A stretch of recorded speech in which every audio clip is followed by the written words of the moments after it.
Hey, what's up, y'all? Welcome back to the channel. If you're new here, my name is John.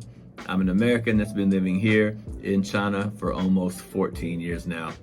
And this is my China story, episode 3.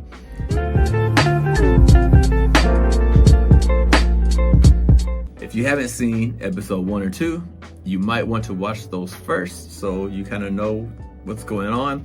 I'll put episode 1 up here, and that's where I talk about my actual decision about coming to China and how I ended up in China.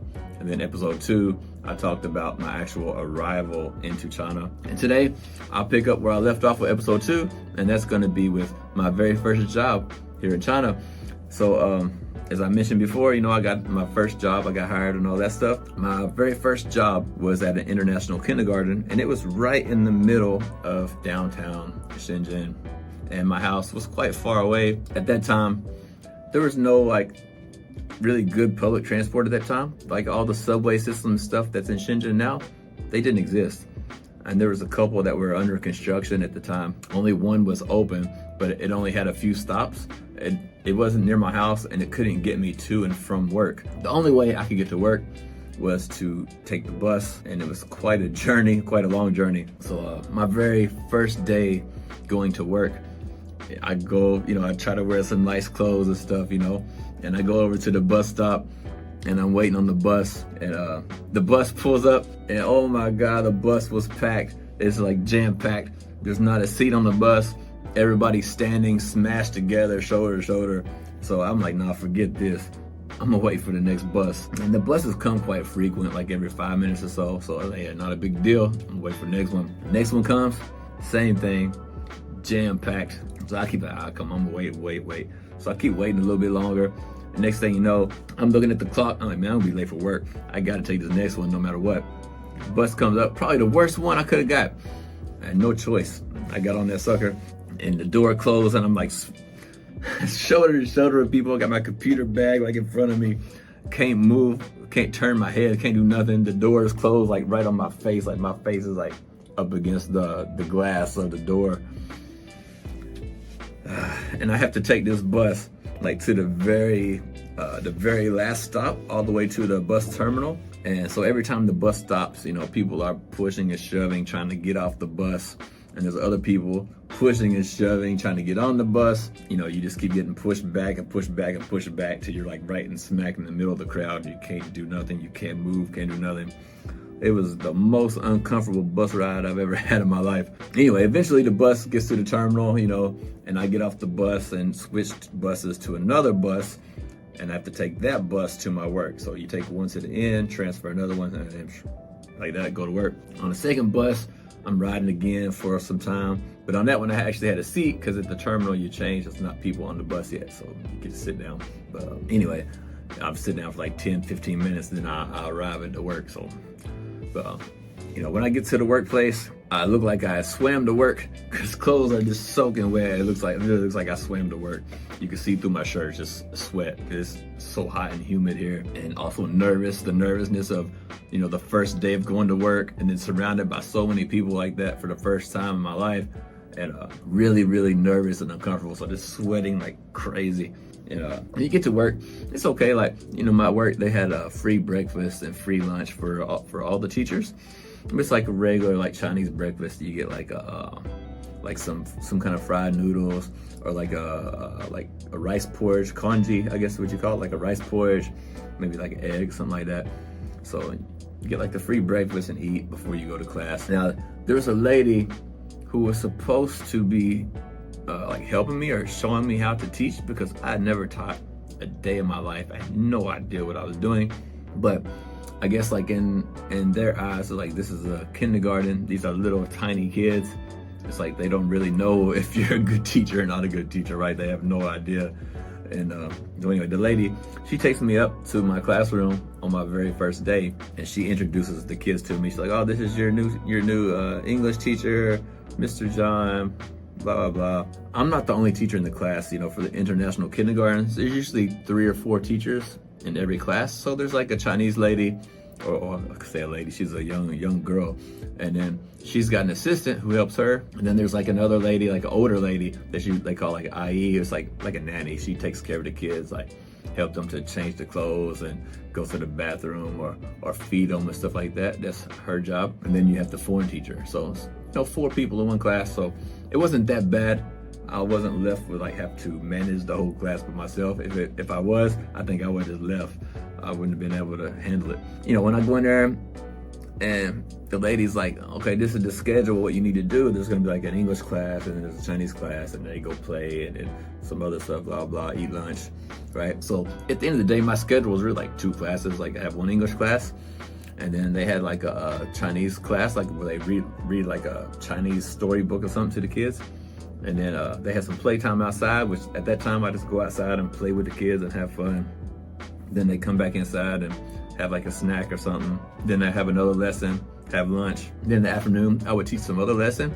And it was usually like, wasn't an English class, but it was taught in English. Like I was teaching like math, or teach like some arts and crafts or something like that, right? So did that kind of stuff. So the schedule was really relaxed and easy, but I had no idea what I was doing. And so when it comes time for me to teach my class, I'm like, the lady was like, oh, teach. That's her idea of training me. She shows up at my class time. She's like, teach. I'm like, that's literally what she said, teach.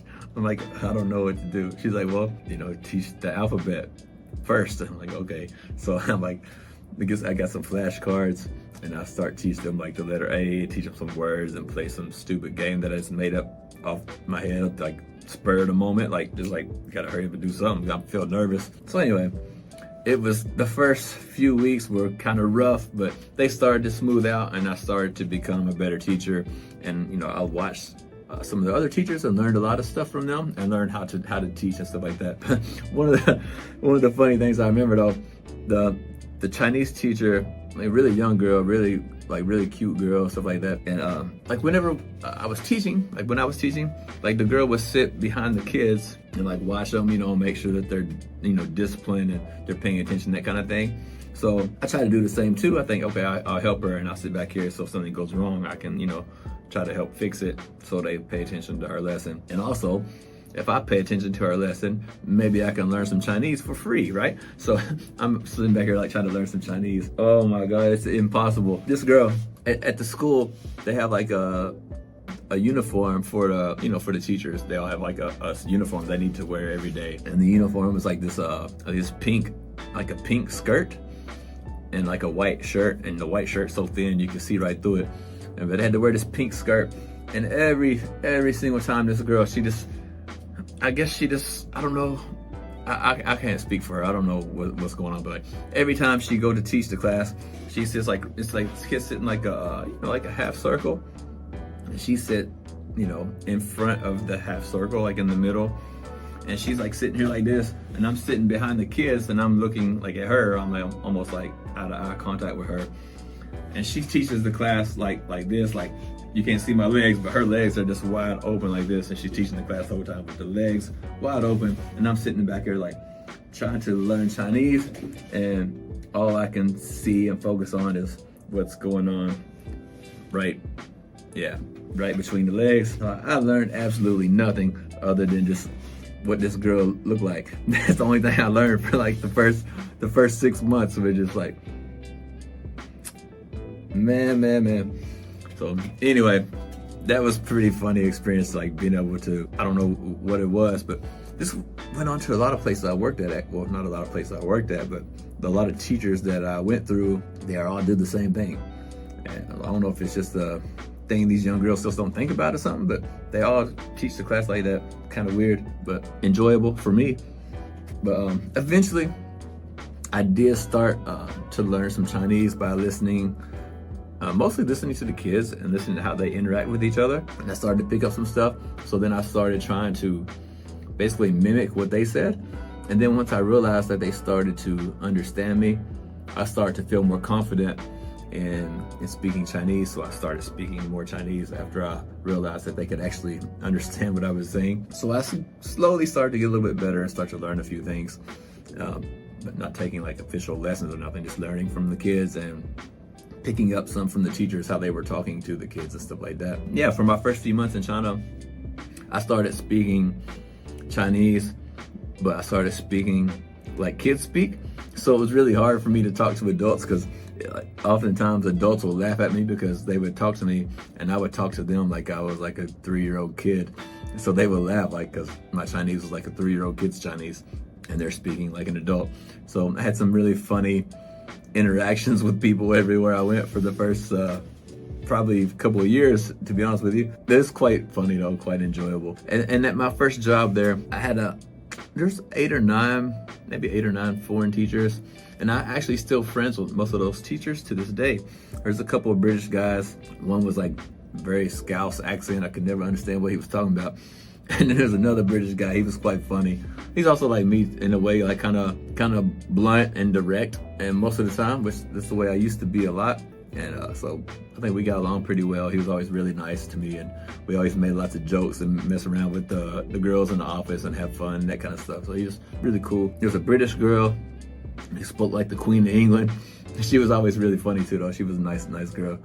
And then there was one more American guy that I was friends with. We used to go out and have walks and stuff, all this, and chat and stuff. He would like teach me some stuff about China. So I think he had like a Chinese wife or something, or he had a girlfriend at the time that he'd get married, but he was teaching me, like, I learned a lot of stuff about Chinese culture from him and his experience with his girlfriend and wife and this kind of thing. So yeah, overall it was a really pleasant experience those first few months. But then disaster kind of struck. I actually ended up finding my very first Chinese girlfriend, and she was actually really good girl, and she spoke English really well and like really well educated and all this stuff. And she invited me to like meet her family and stuff like that. Her family, her father had passed away, but her mother and brother lived at home with her, and they were all like really nice people, and they all like treat me really well. Anyway, one time I got sick. I think I got sick from the kids. I got like the flu or something like that at school, and I told my girlfriend, I don't feel good, I'm sick or whatever. And so she tried to be nice and do something nice for me, and she went to the pharmacy to get some medicine for me. And I never told her I have some allergies to medicine. I'm actually allergic to penicillin. And she brought me back some medicine that had penicillin in it, but she had no idea that I was allergic to penicillin. And I never told her, and she never asked. So, I should have told her. I didn't think about that at the time, but she gave me the medicine, and then about 30 minutes after taking that medicine, man, I got extremely sick. I started vomiting, and it got really bad, and they had to like rush me to the hospital. Her family, they took me to the hospital. There was no place for me, and they just put me on this hospital bed and put me in the middle of the hallway, and I'm like literally in the hallway for like 2 days, in the hallway of this hospital, no room, no nothing. And I'm just puking for like 2 days straight, just on the floor everywhere. And people passing by looking at me like that foreigner, he's like he's gonna die or something. I felt like I was gonna die. And then finally, after a couple of days, then I got into an actual room, and I was so sick. And eventually they did sent me home, and I went home with her and stayed with her family, because they took care of me for a little bit, because I was really sick. And because I got so sick and so weak from the penicillin, I actually got shingles, and I got it on my face. It's like my whole face was like all red. It like got inside of my eye. I was basically blind. Like I couldn't see in the light for months. And I couldn't go to work. My work didn't fire me though, they kept me. And then they asked me to come to work, and they said they would accommodate me where I could still work. So basically I'd get up in the morning before the sun would rise, and I'd take some really dark sunglasses, and I would go to work. Even in the classroom, when I was teaching, I had to teach with the lights off. Like I literally had to turn the lights off and teach in the dark, and just tell the kids like, oh, it's a game, we just turn the lights off and, have the lesson, to have fun, whatever. I couldn't see, and that went on for a couple months. And my boss, she's from Hong Kong, as I think I mentioned before in the other video. She's like, why are you not getting better? You've been taking this medicine for like a long time now, and you're still not getting better. She said, I think we need to see another doctor. And so she said, how about I take you to Hong Kong with me, and we'll go see a doctor in Hong Kong. So she actually took me with her to Hong Kong, to a doctor near her house. And, you know, so she took me to the doctor. We saw the doctor. He gave me some medicine and stuff. And then about 7-8 days later, I was better. I was kind of getting back to normal. Yeah, it was a rough patch for the first few months. Then after that, things really started turning around, and I really started to enjoy my life in China. And if you want to see that, stay tuned for more videos. Hit the like button, comment, subscribe. Let me know that you want to see those videos, and I'll make part 4 of this video series. And in the meantime, YouTube says this video is the video you should watch next. So check that one out. Don't forget to like, comment, subscribe. Thanks for watching, and I'll see y'all on the next one. Bye.